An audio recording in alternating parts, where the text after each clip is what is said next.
6th through 8th grade, deck tennis.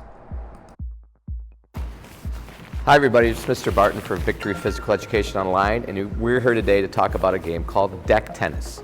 Now deck tennis I play with my 6th, 7th, and 8th graders here at Victory School, and for deck tennis you're going to need some nets, and these are very versatile nets. I can use them for badminton, you can use them for deck tennis, you can use them for pickleball. The nets do go up and down.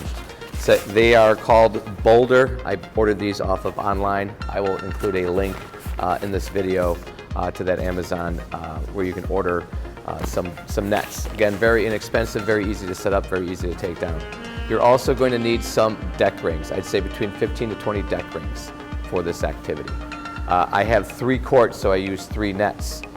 So in this video, what you're going to see is some progressions leading up on how to play deck tennis. So the progressions is I have them find a partner, and it's called partner face-off. They're throwing back and forth to one another. And the thing about deck tennis is you always throw underhand. So everything is an underhand throw. And when the deck ring comes to you, you have to catch it with one hand. If you catch it with your right hand, you have to throw it with your right hand. If you catch it with your left hand, you have to throw it with your left hand. There's no transitioning from hand to hand. So they practice that at a close distance. The next progression, they go a little farther back. And then the third progression, we add in the nets where they're throwing it over the net. So this is practice. This leads up to the actual game of deck tennis. All right, now I use the champ of the court format, which means I have all the challengers on one side and all the champs on the other. And the goal is to become the champ in deck tennis. And what happens is the challenger always has the ring, and you can play this singles or doubles, so you can do this with one person on the court on each side or 2 on each side as a team. It's up to you. The challenger throws it over the net, the person has to catch it, all right? If they catch it, they throw it back, and what you're trying to do is you're trying to catch your opponent out of position, because if you throw it and it hits the ground, you win the point. If your opponent throws it and hits the net or it goes out of bounds, okay, their opponent wins the point. The challengers have to win 2 points in a row, whereas the king or queen on the opposite side, or the champ side, or the king or queen side, has to win 1 point. All right, if they do win 2 points in a row, the challenger becomes the new king or queen. That king or queen then goes back to their court and tries to get back to that champ side. It's called deck tennis with that king or queen of the court format that we use. You're going to see this game in action. So please take a look at it. It's a fun game. My kids really like it. And as always, thanks for watching. Have students find a partner and face off about 10 feet apart. I have a blue line and a yellow line. They're throwing underhand and catching with one hand. Catch it with, you throw it with that hand. Next, have them back up, so they're about 30 feet apart.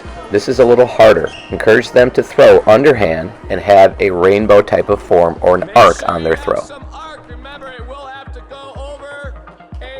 The final progression is to have them practice throwing over the net. Try to encourage them to throw it over the net, because in deck tennis, the deck ring cannot touch the net. Again, encourage an arc form or a rainbow type of form, catch with one hand, throw with one hand. In singles deck tennis, most of the students are challengers on one side of the net. There are 3 courts that I have taped with boundary lines on the floor. Place 3 champs on the opposite side of the challengers. Challengers always start with the ring. They have to win 2 points in a row against the champs, whereas the champs only need to win 1 point to stay the champ. If the challengers lose a point, they rotate out and allow new challengers to try. If the challenger wins 2 points in a row, they become the new champ.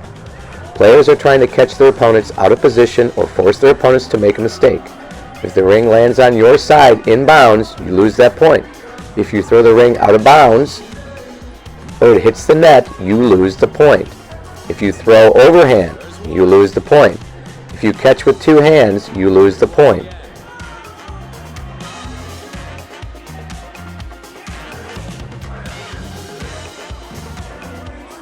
Doubles has the same rules, but now there are 2 players on each side of the net, and it becomes harder to catch your opponent out of position. I encourage players to throw the deck wing away from their opponent and where they are positioned. With practice and guidance, students learn to really love this game.